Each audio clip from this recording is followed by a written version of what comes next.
Premier match de Ligue des Champions contre Anvers. Première victoire 5-0, une petite manita pour démarrer la saison. La compétition comme ça met en confiance. On est pas mal. Débrief à chaud, c'est parti.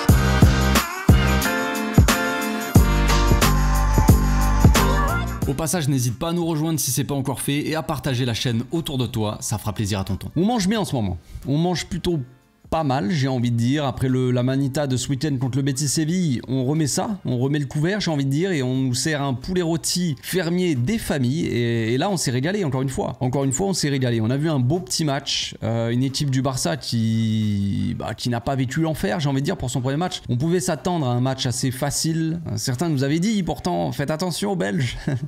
Mais c'est quand même une équipe qui, malgré le fait, parce qu'en début de match, ils n'ont pas démérité, on va pas non plus se moquer. On sait combien la classe d'écart entre les deux équipes, de toute façon, c'était prévisible que le Barça soit favori, surtout que, concrètement, on va en parler après, mais l'équipe que Xavi a alignée, il n'était pas là pour blaguer non plus. Mais on avait une belle équipe d'Anvers qui essayait d'avoir le jeu à son compte. Donc en début de match, on va dire dans les 15 premières minutes, tout ça, comme ça, 20 premières minutes, il y a eu quand même des belles phases de possession d'Anvers. Bon, c'était pas incroyable, mais ce que je veux dire, c'est que c'était quand même pas mal, hein. Mine de rien, c'était à l'extérieur, c'est quand même une petite équipe, c'est leur première fois en Ligue des Champions. Donc voilà, on pouvait s'attendre à peut-être une équipe qui allait avoir un petit peu peur, mais ils ont pas eu peur, ils ont fait leur football, tout ça, ils ont eu le mérite aussi de jouer tout simplement, de proposer du football et pas uniquement, bon après au bout d'un moment dans le match, ils pouvaient plus faire grand chose, donc ils étaient obligés, mais en début de match, ils sont pas venus pour poser le bus, ils sont pas venus pour essayer de minimiser le résultat, ils sont pas venus pour chercher un nul, ils sont venus pour jouer au football, ils l'ont montré en début de match. Maintenant, la classe d'écart était beaucoup trop grande. Donc Xavi, lui, il avait mis une composition, une équipe quand même assez belle sur le papier. On s'est dit quand même, c'est pas trop mal. Moi, je m'attendais à un peu plus de rotation, mine de rien. Je m'attendais peut-être pas à Cancelo sur le terrain, ou tu vois, il y avait eu des infos, Roberto titulaire. Tout le monde avait stressé, hein, Roberto titulaire, attention, surtout pas. Si Roberto est titulaire, on va être éliminé direct dès le premier match de Ligue des Champions. Cancelo était bien là, l'équipe type, on va dire la défense type déjà. Frenkie en 6 pour une fois, on va dire. Gavi à côté de lui, Gundogan aussi à côté de lui, et une attaque Rafinha, Lewandowski et Joao Félix, les amis. Joao Félix qui est en train de montrer au monde entier qu'il s'est trompé, j'ai envie de dire. Peut-être que voilà, certains n'ont pas cru en lui. Oui, Joao Félix surcoté peut-être. Il ne réussit nulle part. Pourquoi il viendrait au Barça et pourquoi il réussirait ici s'il n'a pas réussi ailleurs? C'est les questions qu'on m'avait posées. Et ça peut se comprendre, ça peut s'entendre, j'ai envie de dire. On ne sait pas.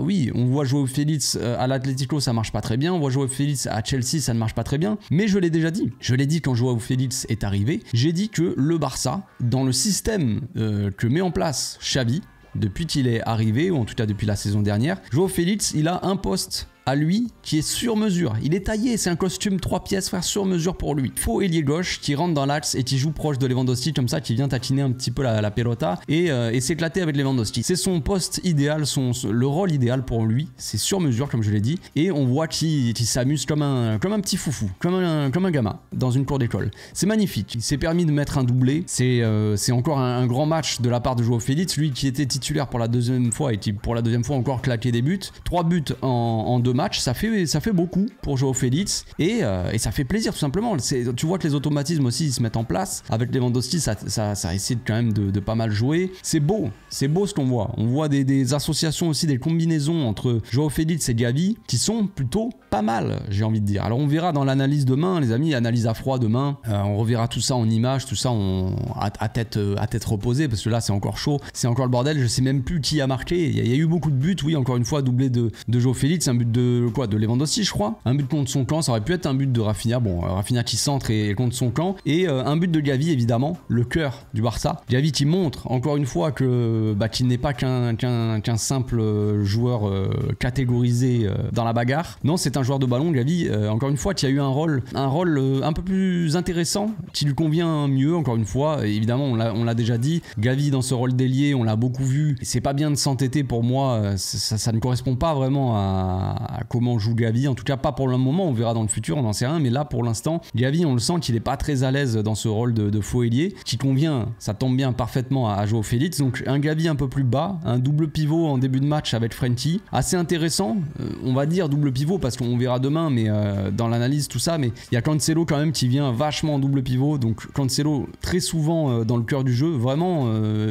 il est plus dans le cœur du jeu que Frenkie limite. Donc un Frenkie, tu peux avoir aussi de la liberté parce que Cancelo vient dans l'axe, et un Gavi aussi tu peux avoir de la liberté si Frenkie reste un peu au milieu, dans l'axe ça va être Joao Cancelo, ça permet à Gavi de vadrouiller un petit peu, et pareil pour Cancelo. Donc on a vraiment une équipe fluide, encore une fois, des joueurs qui peuvent échanger leur position, Gundogan qui redescend, l'autre qui monte à sa place, tout ça, une équipe qui bouge avec beaucoup de mouvements comme ça, et très technique aussi dans les petits espaces. Le but de Joao Félix, le premier but avec le caviar de Gundogan, bon il y a eu beaucoup de caviar, hein. Là c'était au menu du jour, c'était caviar sur caviar, entre le caviar de Rafinha, le caviar de Gundogan au début, le caviar de Félix aussi pour Lewandowski, il y a eu beaucoup de caviar, et on a vu un Gundogan assez intéressant sur le premier but qui a trouvé une passe magnifique, après une combinaison avec Lewandowski, qui trouve une passe magnifique comme ça, tac, rapide, une touche de balle dans l'entrejeu comme ça pour Joao Félix, qui dans les petits espaces fait la différence, hein. On connaît les qualités de Joao Félix, ses qualités techniques, et c'est pour ça que ça lui va mieux à lui, parce que Gavi dans les petits espaces, il est pas mauvais Gavi, évidemment, mais c'est pas un joueur technique qui va arriver dans les petits espaces, c'est qui va accélérer, qui va être à l'aise. Joao Félix, c'est un mec qui est né pour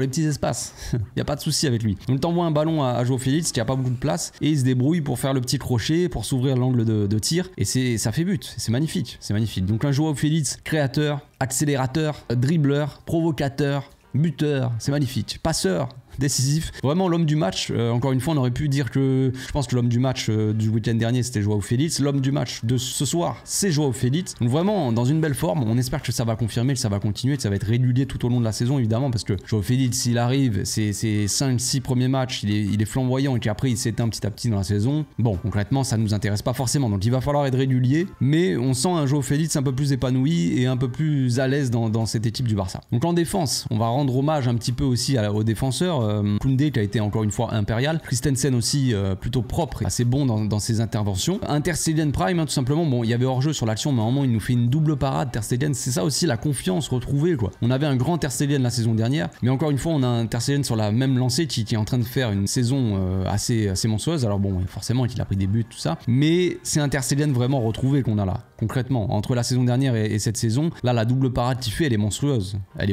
franchement. Bon, il y aurait pas eu but parce qu'il y avait hors-jeu, mais franchement faut y aller quand même pour faire ces deux parades là. Tu sens que le mec il est là quoi. Tu peux vraiment avoir confiance en lui. La défense elle peut avoir confiance en Ter Stegen. Le gars c'est vraiment ce qu'on appelle le dernier rempart. C'est totalement le cas là. Donc une belle défense, un Cancelo monstrueux encore une fois qui on l'avait vu hein, Cancelo. Je l'avais dit d'ailleurs dans la vidéo analyse sur Cancelo, j'avais dit quand il est arrivé que le fait que Cancelo arrive et que ça soit un joueur quand même très axial qui se place énormément dans le milieu de terrain, bah ça peut changer les choses avec Romeu, Frenkie, ce truc là, parce qu'on sait que Xavi il a envie de laisser la liberté à Frenkie d'utiliser ce double pivot là, Frenkie plus libre, avoir un mec comme Romeu ou la saison dernière un mec comme Busquets qui reste un peu plus pour couvrir, qui est toujours axial, qui est là en soutien, tu vois, s'il y a besoin de refaire tourner, repasser par la tour de contrôle on va dire, tu repasses par Romeu, tout ça. Et là le fait qu'il y ait Joao Cancelo qui arrive dans cette équipe, ça peut changer la donne. On a vu ce soir, alors évidemment c'était pas la grosse équipe en face, c'était pas un grand d'Europe en face, donc on sait pas qu'est-ce qu'aurait mis Xavi, peut-être qu'il aurait mis Romeu titulaire pour avoir ce côté solidité, j'en sais rien, mais quand même ça montre aussi de belles choses. Ça montre que l'arrivée de Cancelo elle peut changer la donne, parce que t'es pas obligé de mettre Romeu, tu peux mettre, vu que Cancelo joue vachement axial, à moitié un double pivot Frenkie Cancelo, ou alors Cancelo Gavi, ou alors Gavi Frenkie, enfin bref ça change un petit peu, il y a beaucoup de mouvements au milieu et ça fait déjà des différences énormes dans la création, forcément ça apporte du mouvement, ça désorganise l'équipe adverse, c'est magnifique. Cancelo pour moi c'est vraiment la recrue pour l'instant. Dites-vous qu'il a fait quoi, deux matchs vraiment, et un bout de match peut-être, il était rentré en fin de match là contre Osasuna je crois, vraiment voilà, 2 matchs on va dire titulaires de Cancelo, et il change tout le visage de l'équipe. Évidemment il y a Joao Félix qui a beaucoup d'importance, tout ça, son côté créatif créatif. En fait, on a vraiment deux gros Joao, deux gros profils joueurs vraiment très importants dans ce Barça-là. Parce qu'on avait un manque en fait de fluidité ou d'accélération dans ce milieu-là. Alors il n'y a que Frenkie qui fait ça, qui prend la balle et qui peut d'un coup accélérer, changer de rythme. Il y a évidemment Pedri aussi, mais Pedri, bon, il est jamais dispo, donc c'est compliqué. Et là, maintenant qu'on a Cancelo au milieu, en fait, on a ce gars-là qui peut accélérer, qui peut créer aussi par la passe, parce qu'il a un excellent jeu de passe, mais qui accélère et qui percute au cœur du jeu, en fait. Et qui, en plus de ça, a une qualité dans les sorties de balle assez monumentale. Hein. Ça, on le savait déjà. Donc on a Cancelo qui est hyper important côté défense pour la relance, côté milieu pour la fluidité, la créativité au milieu, c'est hyper important. Et on a le Joao Félix